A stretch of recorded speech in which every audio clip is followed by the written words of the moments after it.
When I look at the new chapters of Boruto Two Blue Vortex, check out the Shinju, watch what's happening with Boruto and Momoshiki, and see what Kawaki has turned into. Do you ever get the feeling that we're only being shown half the story? That exact feeling has been nagging at me for months. And the more I reread the manga, the databooks, and the official light novels, the more convinced I became. But before we dive in, please don't forget to leave a like and subscribe to the channel. I know it only takes a second, but it really means a lot to me. First off, I want to explain why the light novels are actually super important, and look into why nobody seems to talk about them. In almost every anime community, fans have this habit of splitting a franchise into two camps. The manga is ultimate canon, and everything else is just optional filler. You see this everywhere, no matter the fandom. Once upon a time, that approach actually worked. Back during the original Naruto run, the manga was your main source of truth. The extra materials just expanded the world around the edges without changing the core story. But after the Fourth Shinobi World War, the whole game changed.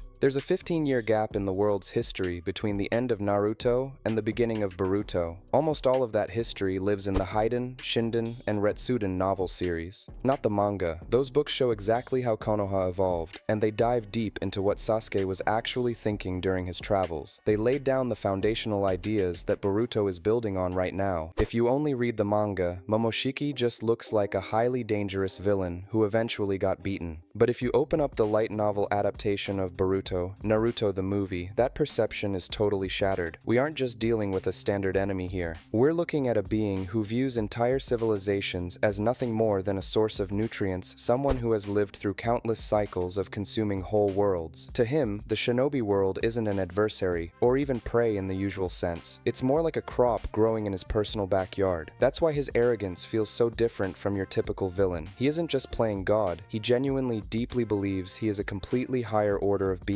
But the darkest part of the novels isn't even Momoshiki himself, it's his relationship with Kinshiki. At first glance, it looks like a master and servant dynamic, a powerful lord and his weapon. But the novels show us something else. I realized that Kinshiki is actually a mentor and a father figure to Momoshiki, yet he willingly lets himself be consumed, passing down everything he ever was through that bizarre act. This is where the story starts talking about something truly profound. For the shinobi world, legacy is all about memory. The will of fire is passed down through students, through trust, and through absolute faith in the next generation. Minato believed in Naruto, Jiraiya believed in Naruto, and right now, Naruto believes in Boruto.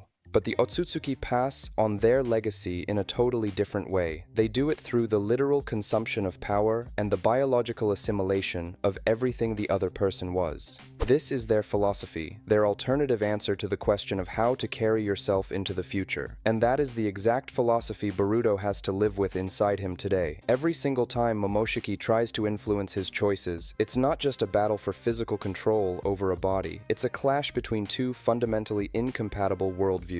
It is the will of fire versus the will of consumption. The first says, pass on what you receive to someone else. The second says, become the other person by destroying your own kind. I'm convinced that this exact conflict is going to be the absolute center of the entire story's finale. It won't just be about a giant battle with Kawaki or Shibai. It's about Boruto's ultimate answer to the question, which legacy will he choose? We also need to remember Toneri. But here's the weird part. Toneri was the very first person to notice Boruto's unusual eye. Not Sasuke and not Naruto. It was him, a guy who grew up completely alone on the moon. Toneri is the only living keeper of knowledge regarding the true nature of the Byakugan and Tenseigan, its evolution, and its connection to forces that go way beyond regular chakra. The Tenseigan isn't just a powerful weapon, it's the next stage of Otsutsuki sight, directly tied to purity and transformation. As the story of Two Blue Vortex gets closer and closer to the truth about Boruto's own nature, what he actually is, after blending with Momoshiki, Toneri's knowledge becomes a massive potential key. Not because he's a powerhouse fighter, but because he speaks the literal language that Boruto's power is written in. The debate over whether the Jougan is canon is honestly outdated at this point. Its abilities are explicitly mentioned in official sources. Plus, look at Sumire, a character whose entire story started outside the main manga, and today she plays a crucial role right alongside Amado and Sarada. The flash forward from the very first first chapter is still hanging over the entire story like an unfulfilled promise. But here is what I think. Kishimoto is intentionally holding back on revealing the Jougan right now, not because he forgot about it, but because its true meaning is tied directly to the story's ultimate endpoint. Just look at the context. The closer the plot gets to Shibai, the more frequently we hear themes of evolution, transcendence, and the question of what a shinobi even is, when they're standing on the verge of turning into something else entirely. The Jougan fits perfectly into this exact moment, not just as a flashy tool for battle, but as the final answer to what Boruto truly is. Its time hasn't come just yet, but it'll arrive right when the story asks its most critical question. When you piece the manga, the databooks, and the light novels together into one big picture, the entire scale of the story shifts. Suddenly, we aren't just watching a tale about a new generation of ninja who happen to be stronger than the last. We're watching a story about what happens to humanity when it collides with forces that exist completely outside its own value system. The Will of Fire isn't some combat technique. It's a philosophy of survival based on passing yourself forward through trust and through the belief that the next generation will do better. The Otsutsuki are asking that exact same question about legacy, but they're giving the polar opposite answer. Boruto's fight isn't just a fight to survive, it's a fight over what his final answer to that question will be. And that's exactly why the finale of this story might turn out to be way bigger than most people are expecting. What do you guys think Kawaki and Boruto will choose in the end? Let me know your thoughts in the comments below.